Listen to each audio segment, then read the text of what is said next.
Bom dia, pessoal do 8º ano. Voltamos para mais uma aula de geografia. Sejam todos bem-vindos e bem-vindas. Bom, pessoal, hoje a gente vai estar fazendo uma revisão para o nosso teste, tá? Que já vai acontecer agora nos próximos dias, tá bom? Então, a gente vai estar revisando o que a gente esteve estudando ao longo do capítulo 1 sobre a formação do espaço geográfico mundial, né?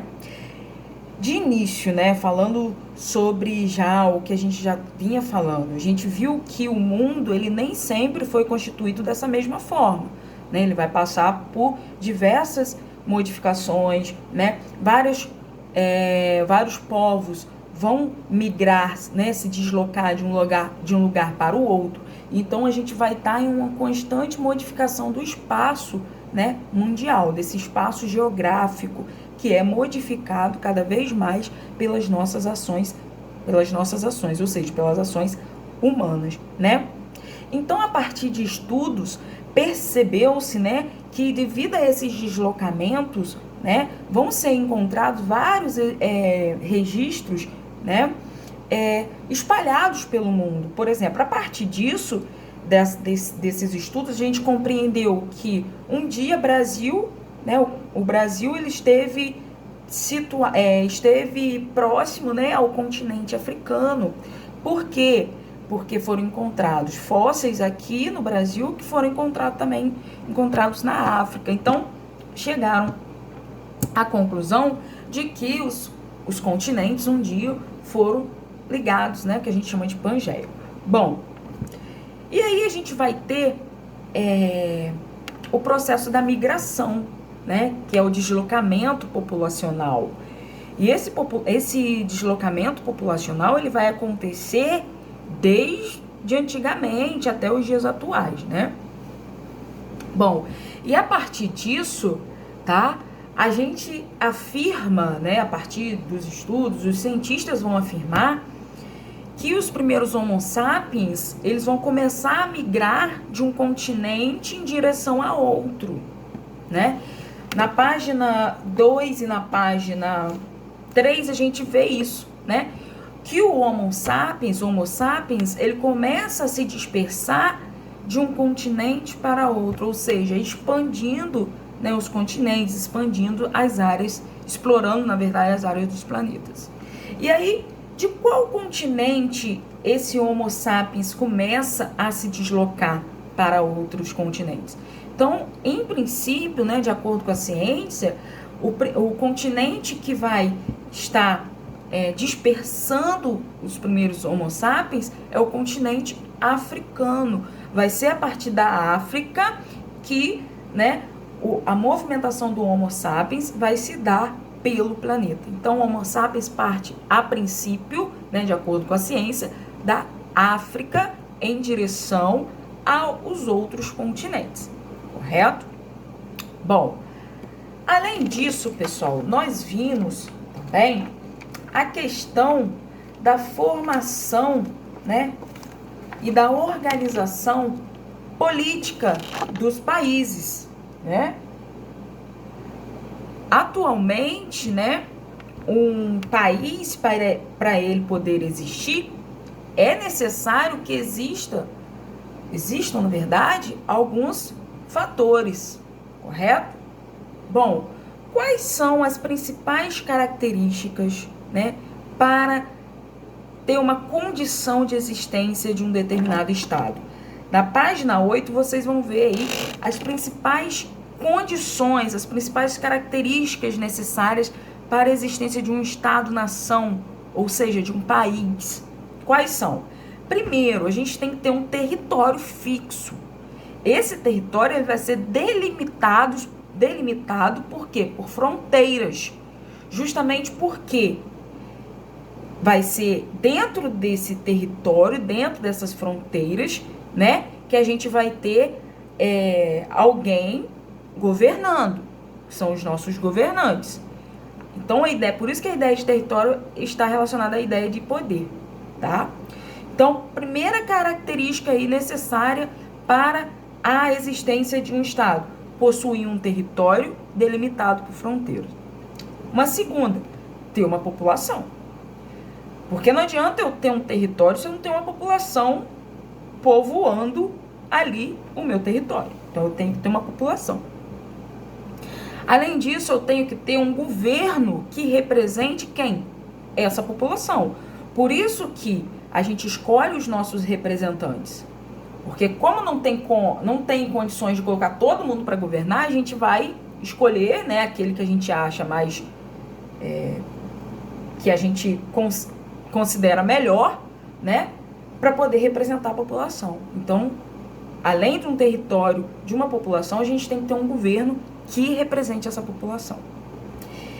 E, para finalizar, além disso, a gente tem que ter o reconhecimento desse território, né, por outros estados como soberano, ou seja, onde o estado, né, onde o país, ele tem a capacidade de tomar decisões sem se submeter a outras autoridades. Então, são 4 condições aí para a existência de um estado: possuir um território delimitado por fronteiras, ter uma população, ter um governo que represente a população e que esse país, esse estado, seja reconhecido pelos demais estados, ok?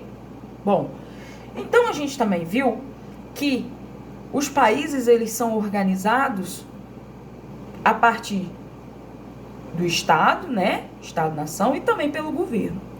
Vale destacar que existe uma diferença entre estado e governo, tá? O governo, ele vai ser composto por um grupo de pessoas, né? Um grupo político representando a população e que vai comandar quem? O estado, tá? Detalhe, o governo, ele tem caráter transitório, ou seja, ele não é permanente, ele pode se modificar. Ao contrário do estado. O estado, ele vai ser constituído pelas chamadas instituições públicas que serão responsáveis por organizar a questão política e social de um país. Quais são essas instituições? Nós temos o Senado, o Congresso Nacional, nós temos os ministérios, os tribunais, além dos serviços públicos, tá? Então, a gente não pode confundir governo com estado. Uma coisa muito importante que a gente tem que saber é que também existe as concepções do que é população, do que é povo e do que é nação, tá? Na página 9, a gente tem a definição desses 3 conceitos. A população é o elemento essencial para a formação do Estado, tá? Então, se eu pedir para vocês, né, em alguma questão do teste para marcar, se tiver, na verdade, alguma questão pedindo para vocês marcarem um elemento essencial para a formação de um Estado, tenham ciência que a população é um elemento essencial na formação de um Estado, tá? A população, ela vai corresponder ao total de pessoas que habitam nesse lugar, nesse estado, tá? População e povo não são as mesmas coisas, são conceitos diferentes, tá? Então, a população, ela é um elemento essencial na formação de um estado e corresponde, né, ao número total de pessoas que vai habitar um determinado lugar. Na página 9, vocês têm essa definição. Um povo, o que é um povo? O povo se forma, né, quando os indivíduos dessa determinada população compartilham entre si uma cultura, uma identidade, tá? Mais ou menos comum, tá? E vai ser resultante da convivência, né, em determinado território. E a nação, pessoal? A nação está relacionada, né, à questão de compartilhar a mesma identidade nacional. Por isso que eu falo, pode ter brasileiro aqui no território que se diz que não faz parte da nação brasileira, porque ele não se reconhece como parte da cultura brasileira, ele não tem uma identidade nacional. Então, quando eu falo de nação, eu estou me referindo a essa nação que vai ser constituída por um povo que compartilha a mesma identidade nacional, tá? E o que é essa identidade nacional? A identidade nacional é o sentimento de afetividade, é o sentimento de compartilhar a mesma cultura, né? É o sentimento de fazer parte de uma nação, é ter essa identidade nacional, tá bom? Então, a gente viu até hoje, né? Até a última aula, na verdade, esses conteúdos, tá bom? Que serão cobrados no nosso teste. Como atividade, vocês vão fazer até a página 10, porque depois a gente começa o conteúdo de ordem mundial, que a gente, na verdade, já deu início, tá? Vou fazer o resumo sobre os principais pontos abordados até a página 10. Eu tenho certeza que se vocês fizerem esse resumo, vocês vão tirar 10 no teste. Não tem como errar. Tá muito fácil o teste, tenho certeza. A capacidade de vocês são inteligentíssimas. Eu tenho certeza que vocês vão se dar muito bem, principalmente com a revisão que eu dei para vocês. Tá bom? Qualquer dúvida, tô aqui, só chamar. Tá bom, pessoal? Sintam-se abraçados e beijados por mim. Beijão, pessoal.